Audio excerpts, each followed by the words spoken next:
cuando hacer política te cuesta la vida, estrategias contra la violencia política hacia las mujeres en América Latina, Flavia Feidenberg comienza así. Juana Quispe Apaza fue electa como concejala en el municipio de Ancoraimes, en la provincia de Omasuyos, Bolivia, en 2010. Durante la campaña electoral y una vez electa, fue acosada y amenazada por el alcalde y todos los concejales del municipio, contra quienes interpuso 2 recursos de amparo. Las agresiones comenzaron como actos sutiles con el fin de que renunciara a su cargo de elección popular. Como ella no renunció, se cambiaron los horarios de las reuniones y se le prohibió la entrada a las sesiones.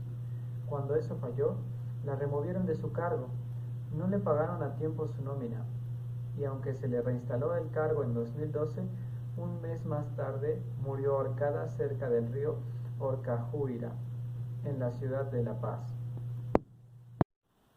Como este caso, existen muchos más a lo largo y ancho de América Latina. Las víctimas de todos ellos tienen nombre y apellido: Lorena Navas Cervantes, Rosa Pérez Pérez, Yolanda Pedrosa Reyes, Felicitas Muñiz Gómez, Elisa Cepeda Lagunas, Yareli Cariño López, María Ruth Zárate Domínguez, Erika Molina López y las que restan por nombrar. Se trata de casos de violencia política de género, que las mujeres sufren por el hecho de ser mujeres cuando quieren acceder, influir o ejercer el poder político, es decir, disfrutar efectivamente de sus derechos político-electorales.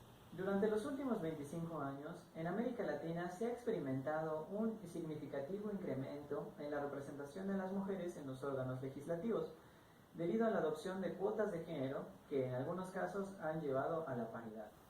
En México y en Bolivia, a finales de los años 90, se establecieron cuotas de género que exigían como mínimo un 30% de mujeres como candidatas a cargos de elección popular. Estos intentos iniciales evolucionaron hasta convertirse en un sistema de paridad, implementado en 2010 en el caso boliviano y en 2014 en el caso mexicano. No obstante, lo anterior también significa un choque entre las normas igualitarias formales y la persistencia de las prácticas culturales desigualitarias entre los hombres y las mujeres que caracterizan a la mayoría de las sociedades latinoamericanas.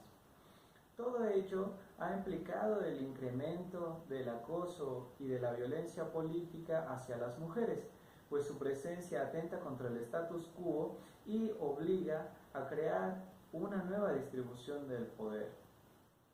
Es decir, que las mujeres, por su condición de género, no han ejercido sus derechos políticos en igualdad de condiciones respecto a los hombres. Es por estas circunstancias que se ha hecho necesaria la creación de marcos normativos en materia de acoso y o violencia política de género que faciliten a las autoridades competentes el perseguir y el sancionar dichos actos. Para este estudio se eligió como unidad de análisis los marcos normativos contra el acoso y o violencia política en razón de género. Como método de comparación elegimos la comparación entre pocos países y nuestros casos son México y Bolivia. El criterio de selección de casos se basó en las similitudes que presentaban ambos países. Tanto México como Bolivia han adoptado cuotas paritarias con el fin de erradicar la violencia y el acoso político. En Bolivia presentó en 2012 una ley formal para combatir estos actos, mientras que México experimentó a partir del 2020 una serie de reformas también en esta materia. De acuerdo con lo anterior, el objetivo de este estudio fue determinar cuál de los marcos normativos en materia de violencia y o acoso político hacia las mujeres es el más completo y facilita más el ejercicio de la acción penal contra quienes cometan este tipo de delitos. Puesto que la ley de Bolivia es anterior y una ley específica, nuestra hipótesis inicial señaló que este marco normativo sería mejor que el de México, según los criterios antes mencionados. Ambos marcos normativos definen la violencia política en contra de las mujeres. Sin embargo, la legislación de Bolivia hace una distinción entre el acoso político y la violencia política en contra de las mujeres, lo que distingue la violencia directa y la violencia indirecta. Santiago Nieto ha respondido a esta pregunta enunciando los elementos de tipo penal que debe tener un buen marco normativo. Primero, un sujeto pasivo, que se refiere a la persona contra quien se comete el delito. Segundo, el sujeto activo, que es la persona que ejerce el delito. Tercero, la acción u omisión, a los cuales corresponden respectivamente la conducta que produce la limitación del ejercicio de uno o más derechos y la omisión de impedirlo, por parte de quien tuviera el deber jurídico de evitarlo. Cuarto, un bien jurídico tutelado, el cual se refiere al bien determinado que protege la norma penal. Quinto, el concepto de razón de género, el cual debe señalar cuáles son los objetivos que acrediten que la violencia política se produjo en razón de género. Y finalmente los agravantes, que se refiere a las circunstancias del delito. Ahora bien, como podemos apreciar, México cuenta con todos los elementos del marco normativo de tipo penal. Sin embargo, Bolivia no integra uno de ellos, el concepto de razón de género. De manera más puntual, la comparación realizada mostró que el marco normativo de México contempla un espectro más amplio de destinatarias, al considerar como sujeto pasivo, de forma general, a una mujer o mujeres, mientras que, en el marco normativo de Bolivia, el sujeto pasivo está restringido a las mujeres candidatas, electas, designadas o en el ejercicio de la función político-pública, líderes de organizaciones políticas o sociales.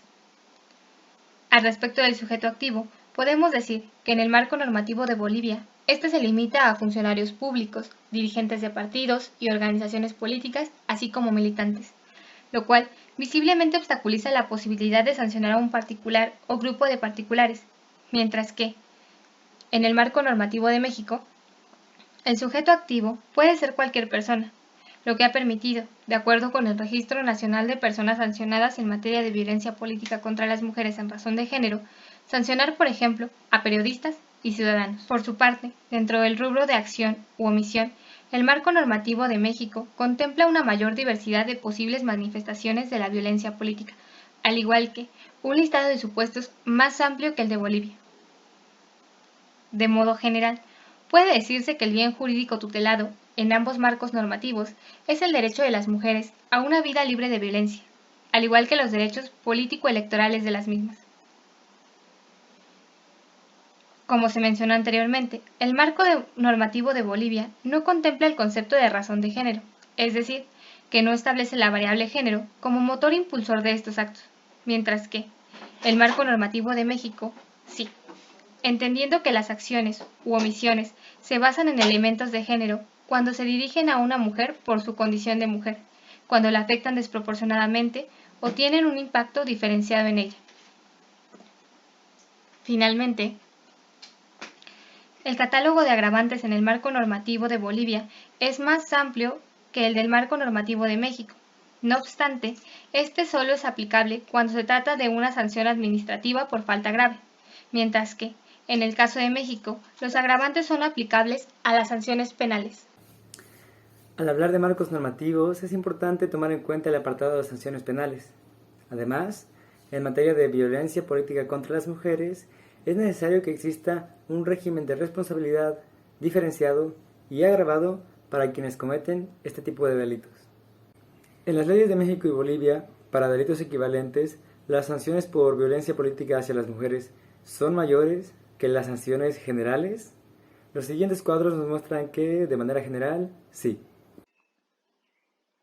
En el caso de México, esto es evidente al hablar de los delitos relacionados con el voto. Según la Ley General en materia de delitos electorales, cuando existe restricción o anulación del derecho al voto libre y secreto hacia las mujeres por razones de género, las sanciones alcanzan un máximo de 300 días de multa y 6 años de prisión. En cambio, el artículo que combate la orientación o prohibición del voto sin razón de género tiene una sanción máxima de 100 días de multa y 3 años de prisión. Hay, sin embargo, una situación por arreglar. Cuando la persona que ejerce violencia política contra las mujeres es un funcionario o funcionaria, esto se considera un agravante y la pena se eleva hasta 400 días de multa y 8 años de cárcel. Pero, en la misma ley, cuando un funcionario o funcionaria ejerce coacción, amenaza o condiciona el voto sin razón de género, la multa también es de 400 días y hasta 9 años de cárcel. Consideramos que debería ser al revés. Una multa mayor en caso de violencia política hacia las mujeres en razón de género. En el caso de Bolivia, también vemos una cuestión por mejorar. Las sanciones para los delitos de acoso político a la mujer, detallado en el Código Penal, y de acoso político, reglamentado en la Ley de Régimen Electoral, tienen iguales sanciones, de 2 a 5 años de prisión. Consideramos que es necesaria una pena agravada en el caso del acoso político hacia la mujer.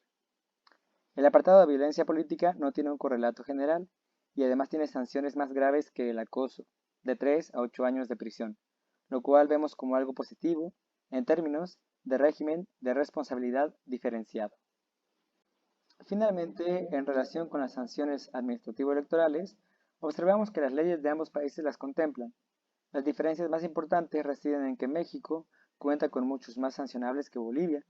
En el país andino, solo se puede sancionar a individuos, funcionarios y dirigentes o militantes de partidos u organizaciones políticas. Los sancionables en México son múltiples: partidos políticos, agrupaciones políticas, aspirantes, precandidatos, candidatos, ciudadanos, observadores electorales, etc. La segunda diferencia reside en la gravedad de las sanciones. En Bolivia van de la amonestación escrita, pasando por suspensiones temporales, hasta la pérdida definitiva de la representación para los titulares de cargos electivos. En México, la LEGIPE contempla sanciones específicas y detalladas para cada sancionable, pero todas pueden llegar a ser muy altas. Por ejemplo, en el caso de partidos políticos, se va desde una multa de 10.000 días de salario mínimo general hasta la cancelación del partido.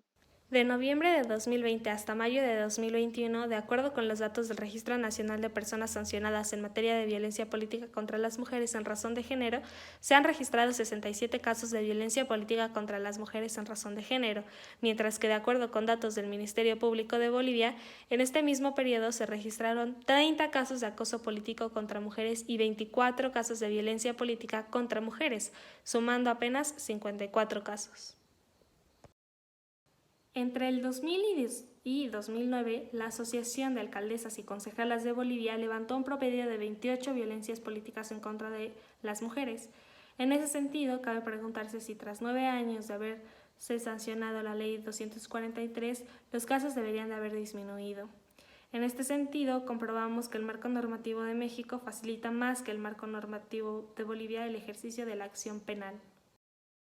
Tras el análisis comparativo en nuestro trabajo, hemos concluido que México tiene un marco normativo más acabado y que facilita la acción penal en contra de quien o quienes ejerzan violencia política en contra de las mujeres, con lo cual rechazamos nuestra hipótesis inicial. Lo anterior, debido a que el marco normativo de violencia política en contra de las mujeres de Bolivia no contiene el concepto en razón de género, y la única ventaja que tiene es que hace una distinción entre violencia política y acoso político, y además de que tiene un catálogo más amplio de agravantes. Por el contrario, el marco normativo de México presenta como ventajas una sanción más amplia y coherente con sus equivalentes generales. Además, tiene una amplitud conceptual de elementos de tipo penal, del sujeto activo, del sujeto pasivo, de la acción y omisión, lo cual facilita el ejercicio de la acción penal.